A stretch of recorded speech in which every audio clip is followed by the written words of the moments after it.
Hello बच्चों, कैसे हैं आप लोग। आई होप कि आप बहुत अच्छे होंगे। और आज हम पढ़ लेते हैं बीएससी फिफ्थ सेमेस्टर फिजिक्स का एक most important topic, face space diagram of oscillator. एक मोस्ट इंपोर्टेंट टॉपिक है, तो छोड़ना बिल्कुल नहीं है। यूनिट फिफ्थ है, मैक्रोस्टेट एंड माइक्रोस्टेट। और पेपर फर्स्ट का नाम याद कर लो, क्लासिकल एंड स्टेटिस्टिकल मैकेनिक्स। चलिए मैं डाल दूं हेडिंग, उसके बाद में करते हैं डिस्कस। ओके सर, आप डाल दो हेडिंग, डाल दो सर। आप हेडिंग क्या था मेरा? Face space diagram. Okay sir, okay sir. इतने इजी इजी टॉपिक पढ़ाते हो, कुछ हार्ड टॉपिक भी तो पढ़ाया करो। Face space diagram. Okay sir, face space diagram. Okay sir, diagram. एक लड़का बोल रहा था 2.5 ग्राम, बोले यार मैं जोलॉजी का पेपर देकर आया हूँ और बहुत अच्छे अच्छे 2.5 ग्राम बना के आया हूँ। मैंने कि यार 2.5 ग्राम होगा कोई चीज़? तो मैंने कि यार ये 2.5 ग्राम क्या चीज़ है? तो उसने मुझे मॉडल दिखाया, बोले चित्र को दिखा रहा, कह रहा ये अरे। मैंने कि 2.5 ग्राम थोड़ी ना है ये, इसे डायग्राम कहते हैं। तो डायग्राम बोलते हैं face space diagram of oscillator, of oscillator. Okay sir, okay. Oscillator, oscillator. Okay sir, oscillator. टर, टा से टमाटर। बस अच्छा ऐसे बताओ, टमाटर और मटर को छोड़ के एक ऐसी सब्जी का नाम बताओ जिसमें टर आता है। टमाटर और मटर को छोड़कर एक ऐसी सब्जी का नाम बताओ जिसमें टर आता है।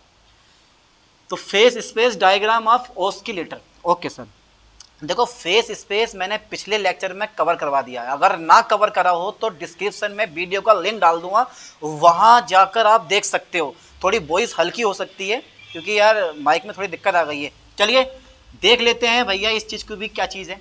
तो पहले एक चीज़ पे ध्यान देना बेटा, ये जो फेस स्पेस होता है ना, फेस स्पेस, इसके बारे में थोड़ा सा बता दूं, ज़्यादा नहीं। तो पता होना चाहिए किसी पार्टिकल की पोजीशन को दर्शाने के लिए 6 कोऑर्डिनेट की आवश्यकता होती है। ठीक है, जिसमें से 3 जो होते हैं वो पोजीशन कोऑर्डिनेट होते हैं और 3 जो होते हैं वो मोमेंटम कोऑर्डिनेट होते हैं। यानी कि एक होता है एक्स वाई जेड, ये पोजीशन कोऑर्डिनेट हो गए, और 3 होते हैं मोमेंटम कोऑर्डिनेट। ठीक है, P Y P Z. Okay, तो इनको बोलते हैं हम पोजीशन कोऑर्डिनेट यानी कि पीसी। इनको बोलते हैं हम मोमेंटम, मोमेंटम कोऑर्डिनेट यानी कि एमसी। ठीक है, तो X by Z position coordinate हो गए, P X P Y P Z क्या हो गया मेरे पास? मेरे पास क्या हो गया मेरे दोस्तों? ये वाला, ये मोमेंटम कोऑर्डिनेट हो गए। ओके, इसको बोलते हैं पोजीशन स्पेस। इसको क्या बोलते हैं हम? Position space. और इसको क्या बोलते हैं भैया हम? इसको बोलते हैं momentum space, momentum space.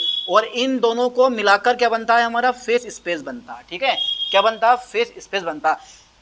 Late मान लो अगर वॉल्यूम एलिमेंट्स यानी कि आयतन अवयव, यानी कि बहुत छोटे छोटे अवयव हों तो उनके लिए, और दूसरा पॉइंट 3D के लिए। 3D, अगर मेरे पास 3D स्ट्रक्चर है तो 3D स्ट्रक्चर के लिए इसको मैं शो करूँगा dx से, dy से एंड dz से। और इसको शो करेंगे हम dpx से, dpy से, dpz से, dpz से। मतलब अगर वॉल्यूम एलिमेंट्स है, छोटे छोटे अवयव हैं, उनके लिए आप यूज कर सकते हो dx dy dz dpx dpy and dpz, है ना। ये चीज़ है। अरे यार ये बहुत ही सिंपल चीज़ है। मेरा फेस स्पेस वाला वीडियो देख लेना आप, मजा आ जाएगा समझने में। एक चीज़ और, जब dx की मल्टीप्लाई करोगे px से तो हमें h मिलता है, dy की मल्टीप्लाई करोगे dy से तो हमें h मिलता है, dz की मल्टीप्लाई करोगे dpz से तो हमें क्या मिलता है? h मिलता है। कुल मिला के आयतन कितना हो गया मेरे पास? h क्यू हो गया। और ये क्या है? Minimum volume of phase cell. ठीक है, minimum volume of phase space, यानी कि फेस स्पेस का न्यूनतम आयतन कितना होता है? एच क्यू होता है। फेस स्पेस का न्यूनतम आयतन कितना होता है? एच क्यू होता है। इसको याद कर लो आप। ठीक है, ओके सर। चलिए हटा दे रहे हैं इस चीज़ को। ये मैंने तुम्हें बेसिकली बता दिया फंडा कि क्या क्या होता है, क्या क्या नहीं होता है। हम अपने मेन पॉइंट पर आते हैं। हमें क्या करना है? हमें क्या करना है? हमें निकालना face space diagram of oscillator. Face space मैंने क्यों बताया? क्योंकि आपको पता होना चाहिए फेस स्पेस के बारे में। पूरा क्वेश्चन पूछता फेस स्पेस किसे कहते हैं, और फेस स्पेस यानी कि ऑस्किलेटर यानी कि दोलित्र के फेस स्पेस डायग्राम को बनाइए या स्पष्ट कीजिए। ठीक है, पूरा क्वेश्चन पूछता पेपर में, इसलिए मैंने थोड़ा सा फेस स्पेस के बारे में बता दिया। ओके, अब आते हैं अपने मेन पॉइंट पे। मान लेते हैं, लेट एस, माना क्या माना सर? एज्यूम कर लो, मान लो, मान लो, माना एक हार्मोनिक ऑस्किलेटर है। माना एक हार्मोनिक ऑस्किलेटर है। ठीक है, माना एक हार्मोनिक क्या है बेटा? ये ऑस्किलेटर है। ठीक है सर, ऑस्किलेटर है, ऑस्किलेटर है। ठीक है, माना एक हार्मोनिक ऑस्किलेटर है। जिसका मास कितना होगा, जिसका मास, हाँ सर, जिसका मास जो है मेरे लाल वो स्मॉल एम है, तथा जो मेरे पास फोर्स कांस्टेंट होता है बल नियतांक को हम क्या मानते हैं, के है। भैया बल नियतांक का बहुत मायने रखता है इसमें। तो टोटल एनर्जी यानी कि कुल ऊर्जा को हम क्या लिख सकते हैं, अरे सर लिख लो, ये आपकी मर्जी है, जैसे आप लिख लोगे वैसा हम लिख लेंगे। तो कुल ऊर्जा ई को आप लिख सकते हो 1/2 और बन गया धो और धो लो कपड़े P²/2m, P²/2m प्लस का x प्लस का हाफ, ठीक है, m omega square x square, omega square minus square, ठीक है। तो ए बराबर P²/2m plus half m omega square x square. Omega जो होता है ना मेरे दोस्तों, ये एक फॉर्मूला आता है ऑस्किलेटर के लिए, कुल ऊर्जा का फॉर्मूला ये होता है, ये बराबर P²/2m plus half m omega square x square. Okay okay, ठीक है ठीक है ठीक है। अच्छा, अब जो मेरे पास ई है ना, इस ई को मैं इधर को ले जाऊं तो भैया ये कुछ ऐसे पहुंचेगा, इधर हो जाएगा मेरे पास 1, यानी कि ऐसे लिख सकते हैं इसको हम P²/2me, ओके, प्लस के, अच्छा सर ठीक है, ओके सर आप मान गए sir, m omega square x square और अपोन में कितना आ जाएगा मेरे पास 2e आ जाएगा, 2e आ जाएगा, ठीक है। ये ऐसा हो जाएगा, यानी कि e को मैं इसकी भाग में भी ले गया हूँ, e को मैं इसकी भाग में भी ले गया हूँ। क्या यार ये आपको समझ में नहीं आएगा, अरे आ जाएगा, सिंपल सी बात है। बराबर कितना हो गया मेरे पास 1 हो गया, यानी कि e जो है गुणा वाला वो इधर भाग में पहुंच जाएगा, दोनों के पहुंच गया, ठीक है। अभी क्या लिखने वाला हूं मैं, इसको आग लगाने वाले हैं, इसमें आग लगा दें आप, भूम, अरे नहीं आग नहीं लगाएंगे, आग नहीं लगाने वाले हैं। इसको लिख लो ऐसे करके x²/2, ठीक है, और e, ठीक है सर आ गया, और बेटे अपोन में कितना आ जाएगा, ये जो m ओमेगा स्क्वायर है इसको आप अपोन में ले आओ, m ओमेगा स्क्वायर आ गया, ये बराबर कितना हो जाएगा मेरे पास बेटा, ये 1 हो जाएगा, ठीक है। अब आपको पता होना चाहिए जो मेरे पास बल नियतांक होता है वो ओमेगा स्क्वायर बराबर k/m होता है, ओमेगा स्क्वायर बराबर k/m। ये जो मेरे पास बल नियतांक होता है यानी कि ओमेगा स्क्वायर होता है कोणीय वेग, यानी कि एंगुलर वेलोसिटी या एंगुलर फ्रीक्वेंसी भी आप बोल सकते हो इसको, तो ये k/m होता है, k/m होता है। अब अगर मैं इस m को बराबर के धर लेकर आऊँ तो काय में आ जाएगा, ये भाग वाला गुणा में आ जाएगा, तो कुल मिलाकर जो बल नियतांक मिलेगा मुझे वो कितना मिलेगा, ओमेगा स्क्वायर m मिल जाएगा। यानी कि पहले m लिख लो सर, बाद में ओमेगा स्क्वायर लिख लियो। तो मेरे दोस्तों m ओमेगा स्क्वायर की जगह मैं क्या लगा सकता हूँ, k लगा सकता हूँ। सर लगा दो, सरकार आपकी है, आप जैसा कहोगे हम वैसा कर लेंगे। गुरुजी आप बड़े महान हो यार, कमेंट बड़े अच्छे करते हो, गुरुजी की जय हो। अबे यार ढंग का कमेंट कर लिया करो, भले आदमी हो।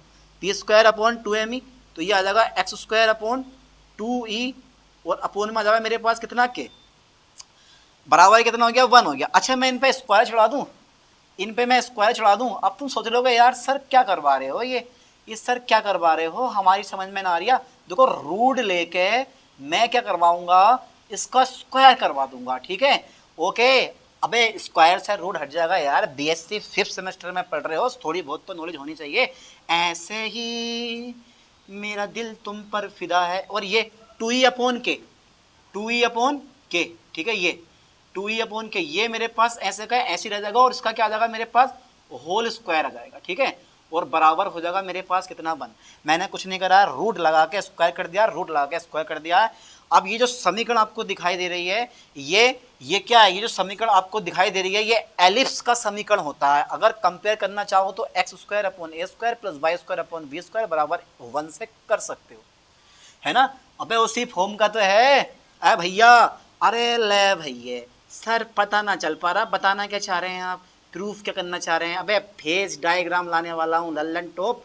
ये क्या है मेरे पास x है, ये क्या है मेरे पास y है, हाँ भैया, ठीक है। और ये जो यहाँ से यहाँ तक की डिस्टेंस होती है ना, ये कितनी होती है, a होती है, ठीक है, ये क्या होती है a, इसको बोलते हैं a for semi major axis. और ये क्या है, यहाँ से यहाँ तक की डिस्टेंस, हाँ सर ये क्या है, ये भैया b होती है, ये क्या होती है, b होती है, इसको बोलते हैं semi minor axis, semi minor axis, और सेमी यानी कि यह है सेमी माइनर एक्सिस और यह है सेमी मेजर एक्सिस, ओके। इसको कहते हैं दीर्घ अक्ष, इसको बोलते हैं लघु अक्ष। चलिए अब ये जो इक्वेशन है, यानी कि ये जो इक्वेशन दिखाई दे रही है हमें, यह है इक्वेशन। ओके सर, ओके, यह है इक्वेशन, ठीक है। Ellipse, ellipse, ellipse, okay sir, okay, ellipse, ठीक है, के इक्वेशन के समान है। एलिप्स के इक्वेशन, इक्वेशन के समान है, एलिप्स के इक्वेशन के समान है। और एलिप्स का इक्वेशन क्या होता है? एक्स स्क्वायर अपॉन ए स्क्वायर और Y square upon we square upon में कितना होता है बेटे? हमारा 1 होता है। लाइन पे ध्यान देना, ठीक है। ये एलिप्स का इक्वेशन होता है, इसको याद कर लो। X square upon A square plus y square upon we square बराबर कितना हो गया मेरे पास? 1 हो गया। अच्छा, एक ही जगह कितना आ जाएगा? क्योंकि देखो ये एक्स स्क्वायर ये वाला है, एक्स स्क्वायर ये है, तो ये एक ही जगह मेरे पास ये आएगा, एक ही जगह बेटे मेरे पास ये आ जाएगा। इसको बोलते हैं हम सेमी, सेमी, ठीक है, semi major axis, semi major axis. Okay sir, okay, semi major axis. तो कितना हो जाएगा बेटे सेमी मेजर एक्सिस? ये हो जाएगी √2e अपॉन के, ठीक है। ओके सर, और कैसे करेंगे इसको हम? ए से, ठीक है, ये आ गया हमारा सेमी मेजर एक्सिस। अच्छा ठीक है, और बेटा सेमी माइनर एक्सिस कितना आ जाएगा? Semi minor axis, okay okay, semi minor axis B बराबर कितना आ गया? देखो कितनी है बेटा ये?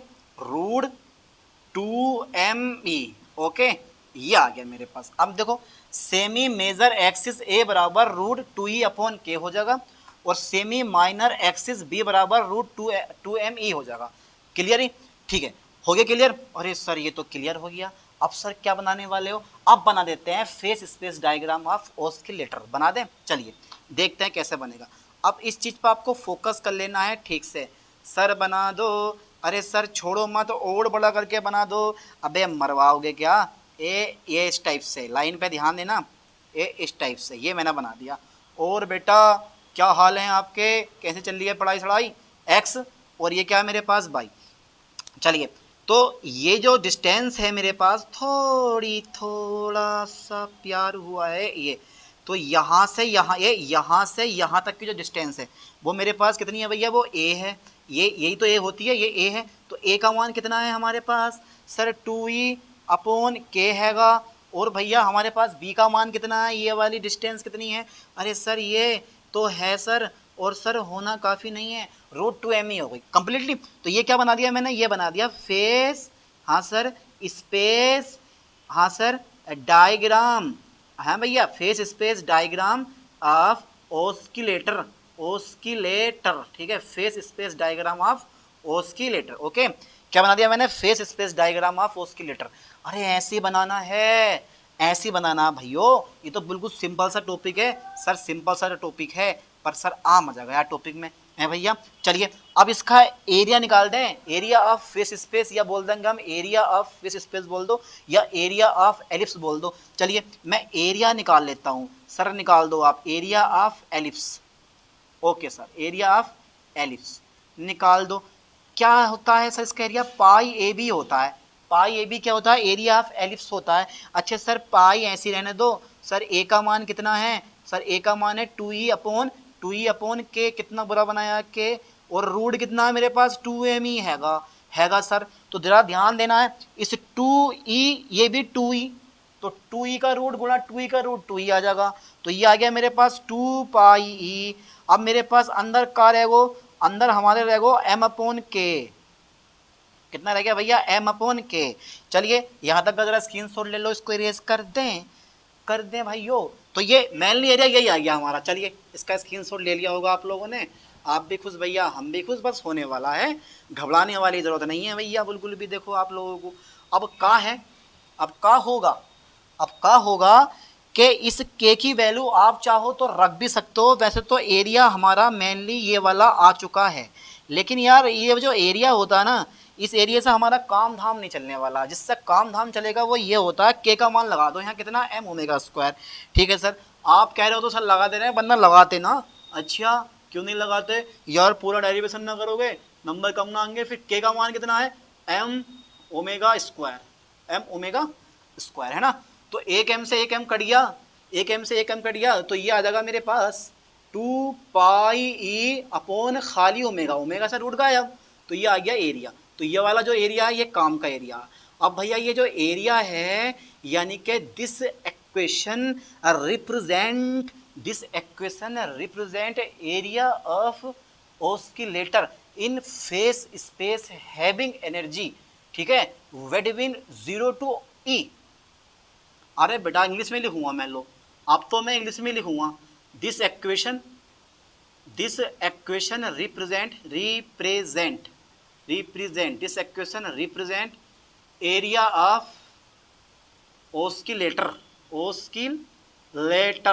ठीक है, in area of oscillator in phase space, okay, in phase space having energy between 0 to E, ठीक है। यानी कि समझ में आया कुछ, या मैं इसको अगर हिंदी में ट्रांसलेट करूँगा तो कुछ ऐसा आएगा, 0 to E ऊर्जा वाले ऑस्किलेटर के लिए एलिप्स का फेस स्पेस है, ठीक है। हाँ यही बोलते हैं इसको हिंदी में, कोई दिक्कत नहीं है। चलिए मैं थोड़ी सी हिंदी में और लिख देता हूँ इस चीज़ को। एक चीज़ और बता रहा हूँ, ध्यान देना ज़रा, बहुत काम की चीज़ है। यानी कि this equation represent area of oscillator, यानी कि ये एक्वेशन ऑस्किलेटर के एरिया को रिप्रेजेंट करती है, ठीक है, इन फेस स्पेस में, जिसकी ऊर्जा जो होती है 0 to E होती है। आप चाहो तो हिंदी में लेना, कोई दिक्कत नहीं, मैं चलो हिंदी में ले रहा हूँ यार।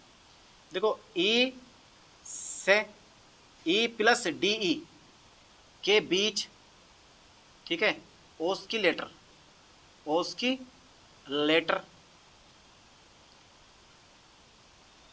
के ऑस्किलेटर का क्षेत्रफल, E से E प्लस DE के बीच ऑस्किलेटर का क्षेत्रफल। तो बेटा यहाँ पे DE आ गया, तो DE का मतलब ये है जो मेरे पास ये एरिया है ना, ये जो मेरे पास एरिया है, यहाँ पे आप डेल्टा लगा दो। कितना लगा दो बेटा? डेल्टा A, ठीक है, छोटा कर दो, 2 पाई, खाली 2 पाई कर दो, ठीक है, √m/k ऐसे रहेगा और इंटू डेल्टा E होगा, ठीक है, समझ गए चीज को। यानी कि डेल्टा A बराबर 2 पाई √m/k डेल्टा E होगा, पूरा लिख लो, छोड़ो मत कुछ भी, ठीक। अब जरा थोड़ा सा मैं ध्यान देना है एक पॉइंट पे विशेष तौर पर, ये जो एरिया है ना, ये जो एरिया है 2 पाई E/ω, ठीक है, यहाँ से मैं आप नंबर ऑफ फेस सेल भी निकाल सकता हूँ, नंबर ऑफ फेस सेल ऐसा करके, ये वैसे आप पूरा यहाँ तक करके आना, ये मैं अपने पास करवा रहा हूँ, नंबर ऑफ फेस सेल भी निकाल सकते हो, नंबर ऑफ फेस सेल। जब नंबर ऑफ फेस सेल निकालोगे यानी कि फेस सेल की संख्या जब निकालोगे तो area of phase space, okay sir, area of phase space और एरिया ऑफ फेस स्पेस और एरिया ऑफ फेस सेल, ठीक है। चलिए area of phase space upon area of phase cell, तो एरिया ऑफ फेस स्पेस यानी कि ellipse क्या है? फेस स्पेस है, एलिप्स क्या है? फेस स्पेस है, और फेस स्पेस का क्षेत्रफल कितना निकाला है मैंने? 2 पाई ई। 2 पाई ई का मतलब मेरे पास ये होगा 2 पाई ई, ठीक है, अपॉन में कितना मेरे पास बेटे? ओमेगा हैगा, ठीक है, और एरिया ऑफ फेस सेल कितना होता है मेरे पास? एच हैगा, ठीक है। अब ओमेगा का मान आप रख सकते हो, अगर फ्रिक्वेंसी निकालोगे ना आप तो इसका मान होता है 2 पाई न्यू, और अपोन में कितना आ जाएगा मेरे पास? एच आ जाएगा। अब 2 पाई से 2 पाई कट जाएगा, न्यू का आ जाएगा मेरे पास नीचे आ जाएगा, क्योंकि आपने ये फॉर्मूला बहुत पहले समय में पढ़ रखा है भैया, बहुत पहले पढ़ रखा। तो ये न्यू का ले आऊँ मैं, नीचे ले आऊँ तो मेरे पास आ जाएगा, इस समय मेरे पास आ जाएगा, चलो मैं यहाँ लिख दे रहा हूँ, आ जाएगा यहाँ, तो ई अपॉन कितना हो जाएगा? न्यू नीचे ले आओ तो ये हो जाएगा एच न्यू, ठीक है। तो ये आ गया मेरे पास नंबर ऑफ फेस से निकल के, ई बराबर एच न्यू, समझ गए। तो ये नंबर ऑफ फेस सेल चाहो निकाल सकते हो वरना छोड़ सकते हो। मेनली पॉइंट हमारा कहाँ तक है? यहाँ तक है, इसको भी आप चाहो तो छोड़ सकते हो, लेकिन मैंने आगे बढ़ा दिया, कोई दिक्कत नहीं है आगे बढ़ाने में, ताकि मैंने पूरा करवा दिया, समझ में आया। तो ये एक मोस्ट इंपोर्टेंट टॉपिक था, तो पढ़ लेना बढ़िया करके, छोड़ना मत बिल्कुल भी। और मिलते हैं नेक्स्ट वीडियो में नेक्स्ट लेक्चर के साथ। थैंक्स।